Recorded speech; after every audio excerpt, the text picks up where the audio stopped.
Kalian sudah pernah ke Mesir? Ke Kairo sudah pernah? Kasihan ya. Tapi insya Allah kalau belajarnya rajin, fokus, jangankan ke Mesir, keliling dunia insya Allah Allah izinkan. Amin.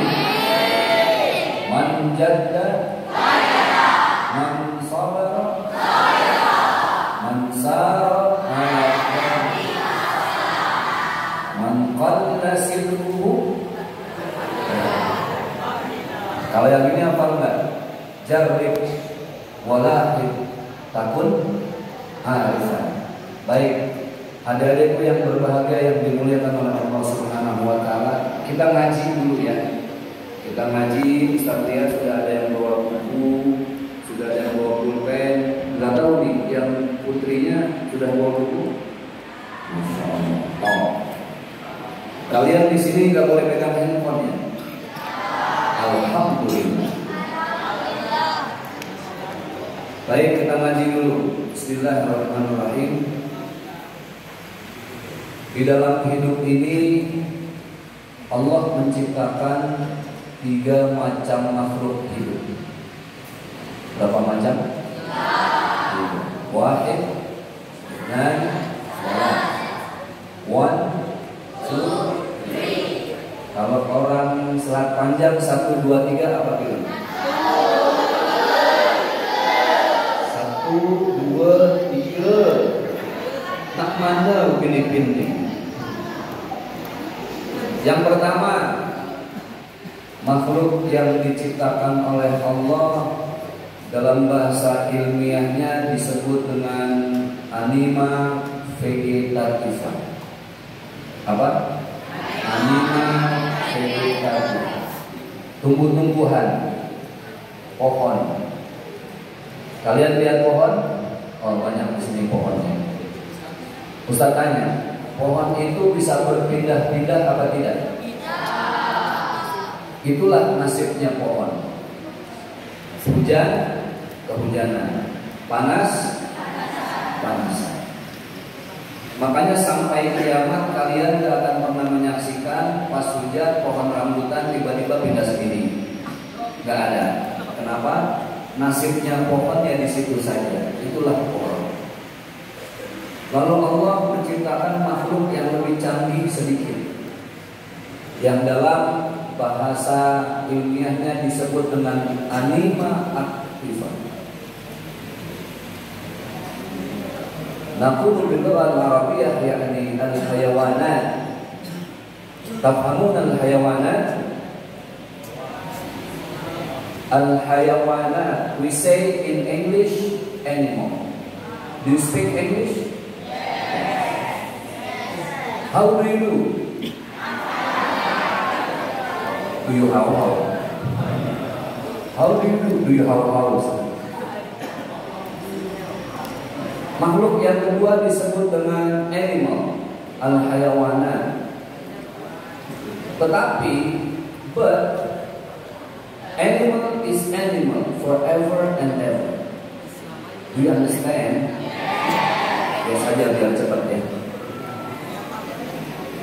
Binatang sampai kapanpun tetap binatang, walaupun dia lebih canggih dari tumbuh-tumbuhan.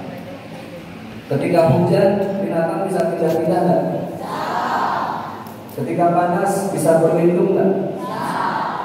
Lebih hebat pohon apa binatang? Tapi sehebat-hebatnya binatang, contoh kambing, bahasa Selat Panjang kambing apa?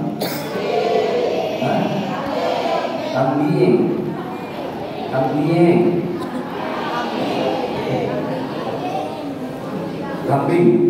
Oke. Embe. Kalau orang Betawi bilang embe. Ini ada kambing, ada embe, kita sekolahin. Kambing masuk sekolah SD. Selesai masuk pesantren apa ini ya? Darul Fikri. Kambing masuk pesantren Darul Fikri. MTS Sanawiyah. Selesai ini kambing masih di pesantren Darul Fikri, masuk sekolah lagi di pesantren ini SMA atau aliyah. Selesai SMA, kami kuliah di Jakarta, masuk ke Universitas Indonesia. Fakultasnya ilmu fisik jurusan hubungan internasional. Kami selesai kuliah S1, kami kuliah S2. Kami kuliah. Selesai S2, kami kuliah S3. Selesai lagi dapat gelar ya, Doktor MD. Ustaz tanya, walaupun kambing sudah jadi doktor selesai S3, di depan kambing kita taruh emas sama rumput. Yang dipilih kambing emas apa rumput? Ini sebangsa kambing tahu aja ya. Pasti yang dipilih, padahal sudah kuliah. Itulah al-hayawanat, itulah animal, itulah animal. Maka Allah menciptakan makhluk yang paling sempurna. Yang ketiga, dalam bahasa ilmiah atau ilmu biologinya disebut dengan anima intelektiva. Yang pertama tadi apa? Anima vegetal. Yang kedua anima aktiva. Yang ketiga anima intelektiva. Dalam bahasa Indonesia disebut dengan manusia. Manusia ini diciptakan oleh Allah sempurna. Laqad khalaqnal insana fi ahsani taqwim. Sempurna, subhanallah.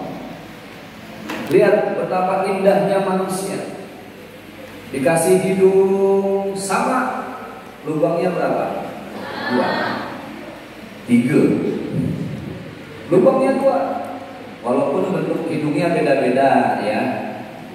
Ada yang mancung, ada yang pesek.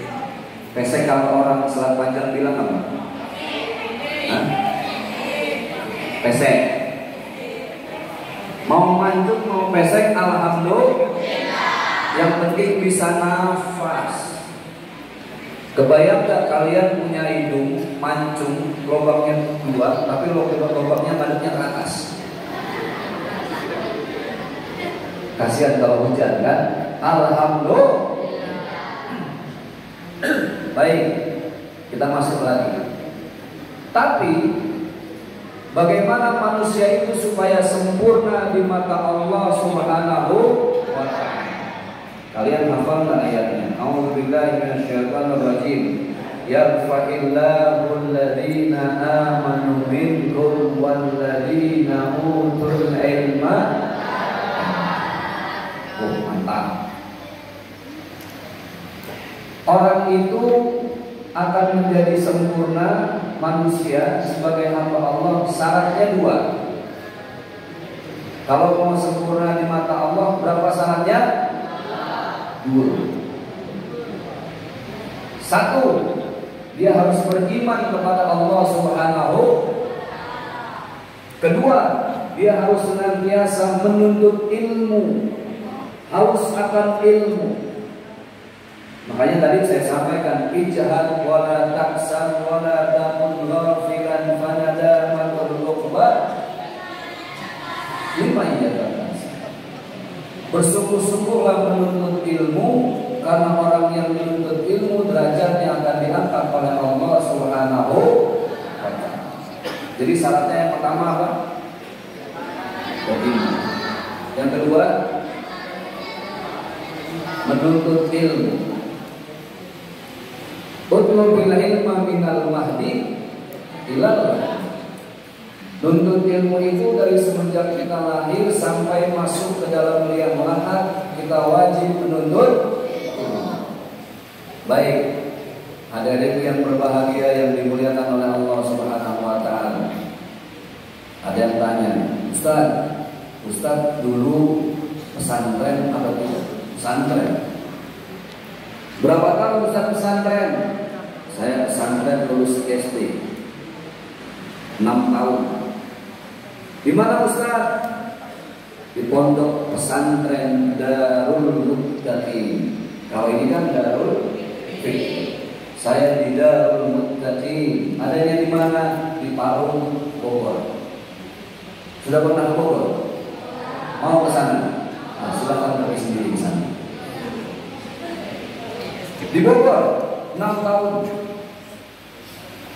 Pak Ustaz, belajar apa saja sama dengan kalian. Di sini belajar mahfuzat kan? Ada mahfuzat. Mutalaah ada. Bahasa Arab ada. Kita belajar sama bahasa Arab, bahasa Inggris. Dulu saya juga belajar bahasa Jerman. Pertanyaannya satu, Ustaz, ilmu yang kita pelajari di pesantren apakah bermanfaat? Suatu saat bermanfaat, insya Allah. Untuk siapa? Untuk diri kita masing-masing. Bagaimana bermanfaatnya? Bermanfaatnya kalau kita menuntut ilmunya ikhlas lillahi. Kan kita hafal lagi iftitahnya. Inna salati wa nusuki wa mahyaya wa mamati lillahi rabbil alamin. Sudah tahu artinya? Inna salati, sesungguhnya salatku, wa nusuki, ibadahku, wa mahyaya, hidupku, wa mamati, matiku, semuanya untuk siapa?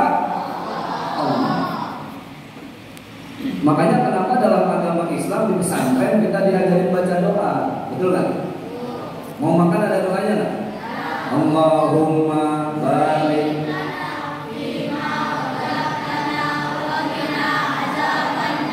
Habis makan ada doanya. Alhamdulillahilladzi.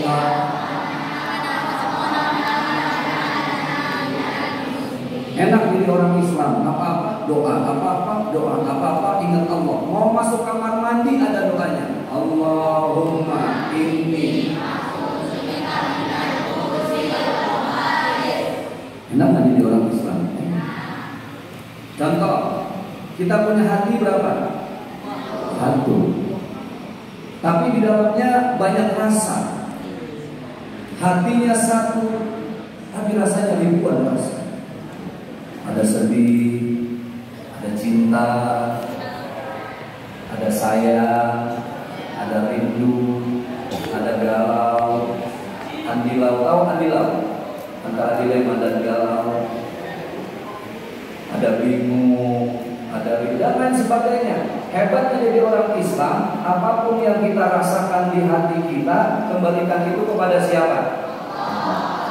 Contoh, kalian jalan-jalan, melihat pemandangan yang indah, lihat bukit begitu indah, sejuk, subhanallah.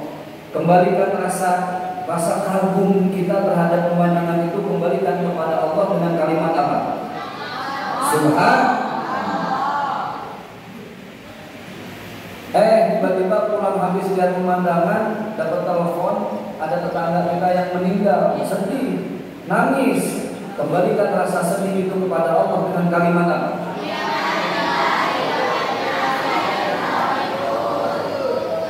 Inna lillahi wa inna ilaihi. Dulu ada anak kecil, Ustaz pergi kuburin, tiba-tiba dia tarik-tarik baju Ustaz. Pak Ustaz, iya. Kenapa? Saya mau kuburin. Mau tanya Pak Ustaz. Iya cepetan, saya mau kuburin. Mau tanya apa? Ustaz, itu yang di keranda, tahu keranda? Burung batang. Itu yang di keranda. Inna lillahi wa inna ilaihi rajiun. Artinya apa Ustaz? Saya lebih buru-buru, gak ada waktu. Saya bilang apa?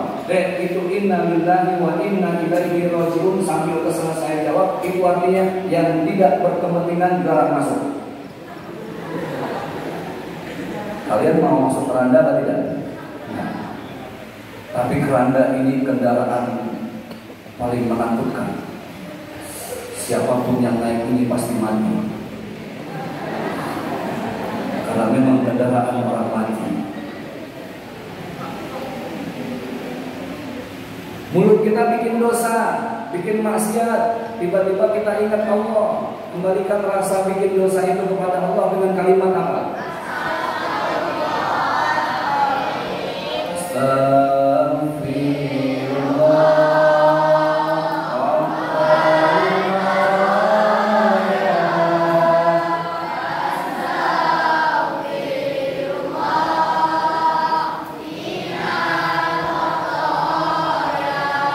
Besoknya ada orang tua datang, bawain kita makanan, bawain uang. Oh, hati kita bahagia. Kembalikan rasa bahagia kepada Allah dengan bacaan apa? Bahagia, sedih, kagum, takjub, semuanya ingat Allah. Itulah enaknya jadi orang Islam. Setuju? Boleh sama-sama kita takbir? Adik-adikku yang berbahagia yang dimuliakan oleh Allah Subhanahu wa Ta'ala. Ada cerita, ada anak kecil rajin ngaji. Setiap habis maghrib dia ngaji. Sama teman-temannya ada 10 orang. Ketika dia ngaji habis maghrib, dia ketiduran, capek rupanya. Kata temannya yang lain, jangan dibangunin, kita prank. Tahu prank? Kita kerjain, jangan dibangunin, biarin aja. Selesai sholat isya, dia masih tidur, ditinggal sama yang lain. Sendiri, itu masjid di tengah kampung, sebelahnya kuburan. Ada pohon beringin. Tenang, tenang, ini bukan sinetron azab, tenang. Pas dia melek, dia bingung, temannya sudah tidak ada, serba salah. Saya mau pulang, saya harus lewat kuburan, saya takut ada pohon beringin. Saya nggak pulang, tidur di masjid, takut dipitain setan nanti. Udahlah pulang saja. Dia pulang lewat tengah kuburan, karena dia sering dengar kalau di pohon beringin itu ada makhluk halus. Betul, pas pulang tiba-tiba itu ada yang turun dari bawah pohon ke bawah pohon, pakai baju putih-putih. Apa namanya? Kuntilanak. Orang sini bilang apa? Kuntilanak. Bisa tanya, kuntilanak laki atau perempuan? Perempuan. Karena kalau laki namanya kuntil bapak.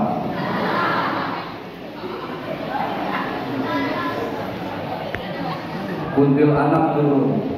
Anak ini rajin ngaji, surat Yasin hafal, ayat kursi hafal, semuanya hafal. Karena dia ketakutan, tiba-tiba semua hafalannya hilang. Ayat kursi hilang, tidak, blank. Surat Yasin hilang, baca Al-Fatihah hilang, bahkan baca surat Qul Al-Ikhlas pun dia tidak hafal, saking takutnya. Yang dia baca ketika lihat kuntilanak, satu-satunya doa yang paling dia hafal, yang paling sering dia baca apa ketika lihat kuntilanak? Allahumma barik lana fima razaqtana wa qina adzabannar. Alhamdulillah itu kuntilanak kabur. Kuntilanak kabur, cerita sama temannya. Bro, saya seumur-umur godain anak kecil, baru ini saya mau dimakan sama anak kecil. Saya kabur saja karena dia baca doa Allahumma barik lana. Lihat, salah baca doa saja setan masih takut, apalagi doanya benar. Paham? Itulah kenapa kita di pesantren disuruh menghafal Al-Quran. Karena Al-Quran adalah satu-satunya oleh-oleh yang bisa kita berikan, kita transfer di saat orang tua kita sudah tidak ada. Ustaz tanya, boleh angkat tangan di sini yang bapak ibunya sudah tidak ada. Jadi piatu ada. Kalau yang bapaknya sudah tidak ada, ada. Subhanallah. Mudah-mudahan segala amal baiknya diterima oleh Allah. Yang ibunya sudah tidak ada, masih lengkap semua. Alhamdulillah. Kalian ingat nama Alqamah? Siapa Alqamah? Alqamah ini sahabat baginda Rasulullah SAW. Rajin tahajudnya, rajin sedekahnya, rajin puasanya. Alqamah rajin ibadahnya. Tapi ketika sakaratul maut, sangat susah mautnya. Dia hanya mangap-mangap saja, nyangkut nyawanya di lehernya, di kerongkongannya. Para sahabat bingung, kenapa Alqamah yang rajin ibadah, Alqamah rajin sedekah, tapi matinya susah. Datanglah baginda Rasulullah SAW. Apa kata baginda Rasul? Wahai para sahabat, adakah yang tahu kenapa Alqamah susah mati? Kata sahabat, ya Rasul, yang kami dengar Alqamah ini memang rajin ibadahnya, tapi suatu hari dia pernah menyakiti perasaan ibunya sampai ibunya menangis meneteskan air mata. Hatinya terasa disayat-sayat pilu perih. Ibunya meneteskan air mata sampai terucap, Alqamah, aku tidak akan memaafkan engkau anakku. Ternyata sedekahnya sia-sia, sholatnya sia-sia, matinya pun susah, cuma gara-gara pernah menyakiti perasaan ini. Surga di bawah tapak kaki siapa? Al-jannatu tahta aqdamil ummahat. Apa? Kita hafalin. Al-jannatu tahta aqdamil ummahat. Apa? Oke, coba 1, 2, 3.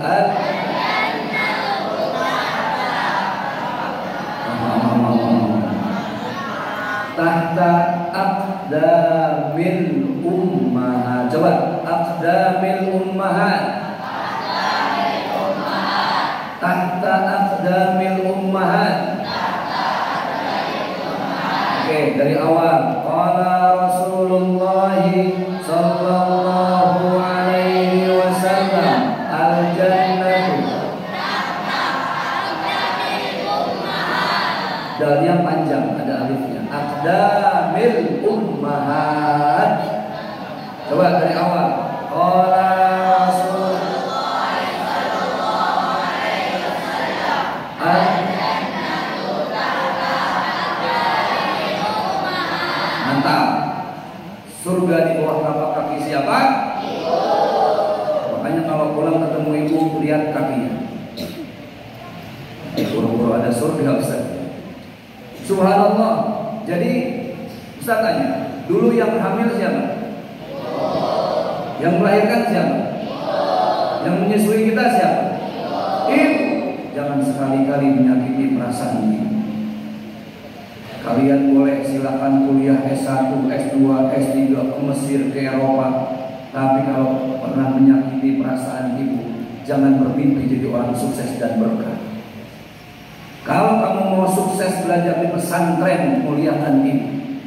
Ibu saya di rumah, Ustaz. Muliakan ustazah, muliakan ustaz. Itu ayah dan ibu kalian di pesantren ini. Setuju?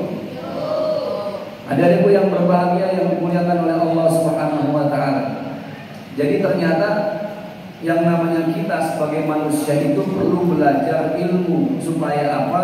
Dengan ilmu kita dimuliakan oleh Allah Subhanahu dunia akhirat. Rabbana atina fid dunya wa fil wa qina adab. Orang tua kita di rumah berdoa, Rabbana hab lana min azwajina wa dzurriyyatina qurrata a'yun waj'alna lil muttaqina imama. Mumpung kalian masih muda di pesantren, belajar terus. Bahasa Arab gas, bahasa Inggris gas.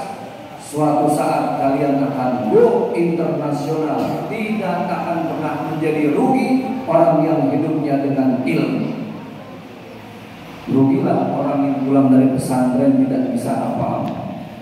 Tadi kiai kita menyampaikan, alhamdulillah kalian sudah banyak yang hafal lebih dari 5 juz. Alhamdulillah. Sekarang gini, kalau ibu kalian meninggal, kalian bisa pilih uang apa enggak? Ibu kalian meninggal, sudah tidak ada wajahnya bisa kita lihat, sudah tidak ada suaranya bisa kita dengar. Dulu waktu ibu masih hidup kita marah-marahi, kita maki-maki, bahkan kita hina. Kita tidak pernah merasakan betapa mahalnya kehadiran seorang ibu. Ketika ibu sudah di alam kubur, kita hanya bisa menatap fotonya saja dari handphone. Kita sudah tidak bisa mendengar suaranya, pun mendengar suaranya hanya dari rekaman saja. Saat itu yang bisa kalian sampaikan untuk dijadikan hadiah kepada ibu bukan uang, tetapi apa? Bacaan Al-Quran. Ustaz mau tanya, ada bapak sama ibu punya anak 3, bisa nyanyi, bisa baca puisi, bisa ngaji. Yang dicari sama ibunya ketika mau meninggal yang bisa. Oh, yang bisa nyanyi anaknya datang, ibunya mau mati. Oh, kita.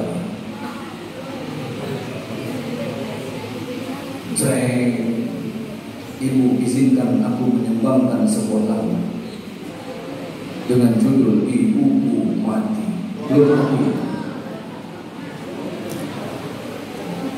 Yang bisa ngaji datang. A'udzubillahi minasyaitonirrajim. Bismillahirrahmanirrahim. Baca Al-Fatihah. Ya Allah, saat itu ibu kita yang tadinya sudah matinya, sudah terbelalak matanya, saat itu dia bingung, dia menunggu sesuatu yang bisa membuat sejuk hatinya. Siapa? Ngajinya kita saat ini. Sekarang banyak orang tua yang anaknya pintar kuliah di luar negeri, tetapi ketika ibunya sakit, anaknya tidak bisa baca Al-Quran. Kasihan, menangis ibunya di alam kubur. Maka kalian di sini banyak-banyak hafal Al-Quran, banyak-banyak ngaji, banyak-banyak kirimkan surat Al-Fatihah buat orang tua kita di rumah. Amin ya Rabbal. Nah, mumpung kita masih di sini,